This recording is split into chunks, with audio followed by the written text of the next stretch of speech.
Dr. Kluball, the head of the music department. Yes. Hi.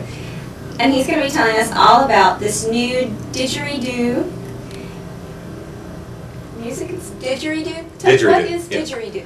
Didgeridoo, it's actually a music culture. It's an instrument that's from Australia, from the Aborigines, Aboriginal culture, and that as well. And it's a very primitive form of music. A long time ago, the natives and that, they would actually take pieces of wood and put them on the big ant mounds and termite mounds in Australia, and the termites would eat from the inside up through the inside of that piece of wood, but not expose the surface where it would dry out. They would eat up inside that wood, and then they would take that wood and cut the end off and put wax on it and make a type of horn. And it's used in Aboriginal music.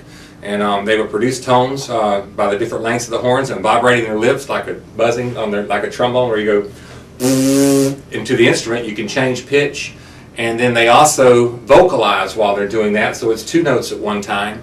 And then they would strike the outside of the didgeridoo while they're playing, and you hear it in a lot of these movies that deal with Australia. You relate it to that culture, and it almost has a drive to it with the rhythms and everything. It's quite expressive in dealing with that. And we have an artist coming in here on September 28th. He's going to be here in the Student Center. He'll set up an exhibit on Aboriginal culture for students to interact with him. We have didgeridoos on the stage. He'll show them how they work. They can hold the didgeridoos. He might even let them play them at that time. But he's going to be here during the lunch hour and then presenting. And then he's also going to be doing that in the evening up until 6 o'clock that evening for the non-traditional students. And he's really quite talented artist. I heard him over in Savannah. I did a presentation in Savannah, and I was really impressed with him. And they go out to schools and colleges throughout the Southeast. He's part of a company from Central Florida that has studied the Aboriginal culture. And then that evening on the 28th, he's presenting a formal concert in the theater of the didgeridoo.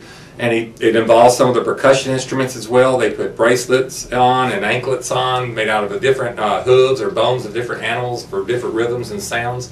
So it's really quite an experience to hear that. And he actually can show you how to design and make didgeridoos. It's going to be quite an experience for our students, especially multiculturally. Yes, I was thinking that it's going to be a nice cultural, just to be able to see and learn about a new culture, and also a historical value. Yes, that's one. They're one of the few civilizations that have not been influenced by McDonald's and stuff such as that. It's hard to find them now because with mass media and transportation the way it is, and that too. But this culture is one that's been preserved through the middle of the last century. In that, on the 29th, the morning after he does his presentation here, he's also doing a didgeridoo workshop on how to make sounds in didgeridoos. And he's bringing in, I think, between 30 and 40 plastic, contemporary didgeridoos, and students can participate in that. It's about an hour-long seminar. He's just going to show you how to make sounds and what he does to produce different tones and timbres and that, and it'll be real expressive through the Aboriginal instruments. And these students who go to that will learn how to play the didgeridoo. It'll be a lot of fun, an introductory lesson, but it's open to all students. And you can go on the line to the website there, and other websites also know how to make didgeridoos.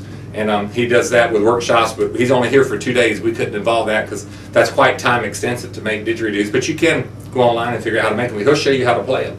It'll be quite an interesting day and very artistic day. The evening performance will be a formal performance of didgeridoo, so that'll be interesting.